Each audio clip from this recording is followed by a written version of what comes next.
$1.1 billion. That matches nearly the entire losses reported for all of 2018. Over 1,000 of those victims come from the Los Angeles area here in Southern California, with losses totaling more than $73 million. Another indicator of just how fast this crime is growing, I can give you some year over year to date numbers, which reflect a 33% increase in the number of BEC complaints received from victims across the country, accounting for a 71% increase in losses per victim reported by business email compromises, and representing a 183% increase in total losses attributed to all BEC financial victims. As you can see, we're inundated with complaints, while a growing number of businesses and individuals are seeing their money leave overseas. And while we have had some success working with banks to stop wire payments, a large majority of these victims do not get their money back, ever. We've done other news stories, other public service advisories, and have conducted outreach to businesses and the banking communities, but this crime is growing exponentially in terms of losses and victims. The romance scams prey on vulnerable populations, but the BEC victims are often reputable companies and conscientious employees who have been fooled by sophisticated cyber frauds into transferring money. And while we are happy to announce these charges today, we are not going to arrest our way out of this problem. And so we continue to educate potential victims. In closing, I'd like to offer some important tips, but I've also brought with me a couple of experts who can answer technical questions about how the frauds are perpetrated. First, businesses must employ precautions. Employees handling monetary transactions are being targeted. Be cautious of requests for urgency, mimicked email addresses, and practice multi-level authentication of monetary transfers. Above all, simply pick up the phone and verify legitimate business partners and authorizations. Individuals who are targeted in romance scams and other scams should never send money to someone they don't know, have not met, and have no reason to trust. Nor should they provide personal or bank account information. These requests are hallmarks of scams that will lead to financial loss, perhaps financial ruin. I urge you to please consider, please caution your vulnerable friends and family members. Contact your bank immediately. Once a business or individual realizes they've been compromised, they need to act quickly to contact their bank to stop any transfers and then contact law enforcement. It's important at this point for me to thank the banking community for their attempts to interdict these transfers before they occur. Also, although it's not part of this investigation, ransomware has become a growing and insidious problem. Ransomware victimizes businesses, law firms, hospitals, municipal governments. Be aware, harden systems, take precautions. Victimization for any of these scams should be reported to the FBI's Internet Crimes Complaint Center. It's IC3, IC, and the number 3.gov, even if you did not lose money. We use this information to open and develop cases and to aggregate losses. More information is also available at fbi.gov. And while the main investigative partners are represented at the podium, many other agencies assisted us throughout this investigation and during today's operation, including the U.S. Department of State, the Osnabrück Public Prosecutor's Office in Germany, the National Crime Agency in the UK, U.S. Postal Inspection Service, HSI, the U.S. Marshals, and CBP, as well as the Ventura County District Attorney's Office. And now I'd like to introduce LA County Deputy District Attorney Warren Cato. Thank you.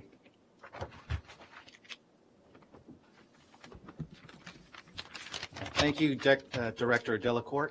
My name is Warren Cato, and I'm a Deputy District Attorney with the LA County's Community Cyber Investigation Response Team. I'm also a member of the task force that was responsible for the takedown today. It's an FBI-led task force, and I'm the prosecutor assigned to that task force to coordinate the state court prosecutions that arrive outside of that task force. I want to first, on behalf of the LA County District Attorney's Office, commend the fine work by the U.S. Attorney's Office, commend the fine work done by the FBI, and especially these two gentlemen behind me, Assistant U.S. Attorney Anil Anthony and Assistant U.S. Attorney Woodring, who are the prosecutors on the federal side on this case. The investigation in this case was significant for a number of reasons. I think the most significant thing is obviously it took down one of the most prolific BEC operations operating in the United States today. It's also been very significant for us at the District Attorney's Office because as a result of this investigation, which has been going on for quite some time, we were able to generate, in conjunction with the U.S. Attorney's Office and the FBI, 3 state cases that we filed in which we secured convictions on all 3 of those money mules, and the sentences are ranging between 3 to 10 years. They're now serving those sentences in state prison. We expect to have many more filings as a result of the investigation today, and the Deputy District Attorneys who will be handling that are Deputy District Attorney Michael Fern and Deputy District Attorney Ryan Tracy. I've been asked to talk a little bit about the task force that was involved in the takedown today. It's a BEC task force. I think it's formally called the Tech Task Force now. It was originally the brainchild of a supervisory special agent for the FBI named Michael Song. And Mike Song had this vision back in 2016 of forming a task force that involved collaboration with the U.S. Attorney's Office, the DA's office, the FBI, and all of the different state and local law enforcement agencies in the LA area, combined with collaboration with the banking industry and some cybersecurity firms, as well as intelligence gathering firms. And now it all came together back in 2016. And I think that the success of the operation today is a testament to the wisdom that he had in that vision. So I want to give a special shout out to Mr. Mike Song for putting that together. I want to also give some kudos to some state agencies that have been involved in the investigation at this point. Several investigators for the LA County District Attorney's Office, the Orange County District Attorney's Office, Ventura County District Attorney's Office, the California Franchise Tax Board, the Los Angeles County Sheriff's Department, and the San Bernardino Police Department have all been instrumental at various points in this investigation to the success of this operation, as well as the success that we had in our state cases. Just wanted to spend a minute on what we do at the BEC Task Force. As Director Delacourt stated, BEC losses have increased incrementally over the years, and we believe that the only way to effectively combat it is to educate the public. So a significant part of the time that we spend on the task force, and frankly individually, both with the U.S. Attorney's Office, the Sheriff's Department, the DA's office, and the FBI, both individually and collectively, has been educating the public. And we've been doing that on a day-in, day-out basis. We also do a lot of training for various law enforcement agencies and prosecutorial agencies. And by doing all of that collectively, we hope to really put a dent in the BEC problem that we have here in Los Angeles.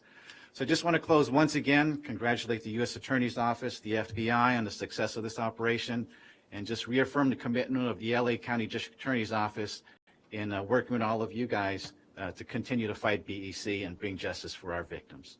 Thank you. Great, thank you very much, Warren. As you can see, ladies and gentlemen, we in law enforcement here, federal, state, and local, work as a team. We had a number of matters recently, and we all work together, and this is one of those examples. So at this time, I'm happy to take any questions that anyone might have. Yes, ma'am. Wanted to know what exactly tipped you off? What began with something you mentioned? It began with a single bank account. What was it that made the FBI go in for that? Great. I think I'll defer to the FBI on that. The investigation began with the use of a single bank account, the victimization of one particular individual.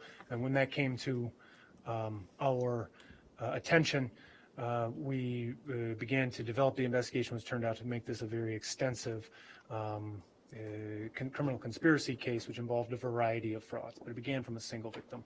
And if I'm understanding correctly, when it comes to the romance scheme, it works in 2 ways. One is they just try to get money out of them, but secondarily, they're trying to get them to open accounts to launder the money as well. Is that correct? That is correct. The romance scams do function, repeat the question, in 2 ways.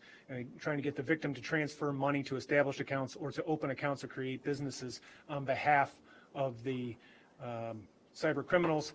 That's what we looked at in large measure in this investigation, where some of the romance scams were created victims who became witting or unwitting money mules to transfer illicit funds stolen through a variety of fraud schemes. So are any of the victims part of this indictment, or were you talking about the idea that they become unwitting or maybe witting victims by opening up those accounts through which the money was laundered? The money mules, where there's evidence to show that the money mules were as part of the complex conspiracy, those money mules will be charged with the money laundering counts. But individual victims, of course, are not charged with any crimes in this indictment. And are they kind of broadly described as wealthy seniors, those individuals? These scams target a variety of vulnerable populations. It might be church communities, it might be elder fraud, it might be individuals likely to fall for romance scams. We refer to them more broadly as vulnerable populations, which is why when we put out our public service announcements, we ask folks in the Los Angeles area to make sure that they are looking out not only for themselves, but for their vulnerable friends and family members, community members, and neighbors. Can I just add on that? If you take a look at the criminal complaint, for example, there's examples in there of individuals. There's an example, for example, of a woman who's a widow, recent widow, who did not have a lot of money, who borrowed money from friends and family in order to make the payments. She was getting up to 15 emails a day from these individuals who would take on different personas, as if they were different friends of the person she was thought she was dating online, who would be asking her to do things. And so at the end of it, she's effectively bankrupt, owed her friends and family money. So it's not really folks that just have a lot of money to spare. It's people that are being bilked of their life savings and their family and friends' life savings. And what are some of this, what are they, telling these victims that are getting them to send them money? There are examples. I don't want to get outside the four corners of the complaint, but there are examples in the complaint specifically of the type of allegations that are made and claims that are made. Essentially, they'll say anything they can to get money out of individuals. Sometimes it's I need the money for a particular purpose. Sometimes it's, I've uncovered a bag of diamonds in this foreign country. I need to get it out of the country. I need your help. It's any scam that they think will work to get money from the victims. And those romance scams come full circle and connect back to the BECs? No, the BECs are the fraudsters will employ any type of fraud to get money out of the victims. The BECs are a particular type of scam which targets businesses, typically goes after those individuals who would send out wire transfers from a legitimate business, intercept emails, and direct them to send wire transfers to supply vendors, for example, to a fraudulent bank account that has a very similar name, for example, of their normal vendor, to send money there, and then they get the money out. So you should separate those two. Yes, the romance scams are a separate type of scheme. Yes, ma'am. There are examples in the complaint in which the con men pretended to be servicemen, U.S. servicemen, for example, a doctor, a U.S. serviceman serving as a doctor overseas, who I think in that case was also claimed to be a widower. And there were other examples where they pretended to be U.S. servicemen overseas. Are these all done through emails, the romance scams? Emails, yes. Just emails. And for BEC, you mentioned that a lot of the victims are never recouped the money that they lost. Does that include the businesses, even though it was, both their own and their website seemed to be spoofed and they thought they were sending it to a legitimate? Yeah, once the money goes from once a legitimate business is tricked into wiring money into a bank account, the fraudsters try to get the money out of that bank account as quickly as they can, whether they either withdraw it in cash or cashier's check, or they transfer it to another bank account. So once it goes, it becomes very hard to stop it, and it eventually ends up in bank accounts in Nigeria. So even with this indictment, there's not going to be any recoup of loss for any of these victims? Some of the money that was involved, the banks were able to stop the transfers, and so for those victims, that money didn't leave the country. But others where the money left the country, it's going to be very difficult to recoup.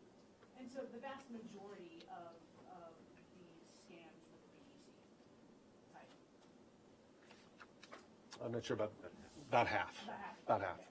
Is the Nigerian government cooperating with extradition? Extradition, we do have we have been successful in extraditing Nigerian citizens in the past, and we're going to make every effort in this case to extradite the defendants who we believe are in Nigeria now. Are there any arraignments suspended today? I think we'll have initial appearances this afternoon. This morning at 11. Anything else? Can we do some Spanish, please? Yeah, we'll have that.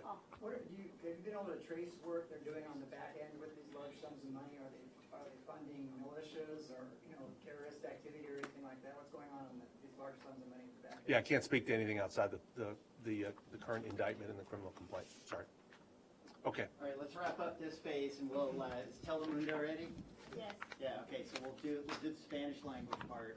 And then if anybody wants a walkthrough of these descriptive charts over here, we'll do it after the Spanish. It'll only take a couple of minutes. Thank you. Thank you.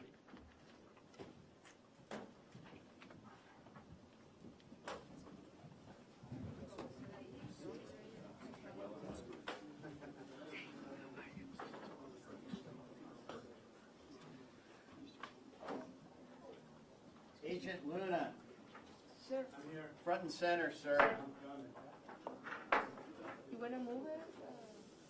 Can I use some place? Yes. If anyone's gonna want, okay, so after the Spanish. Let's do Spanish real quick and then we'll Okay, do it'll one-on-ones like over hers, here or so- whatever. Yeah, yeah, can do that. So just give us a couple minutes to do that.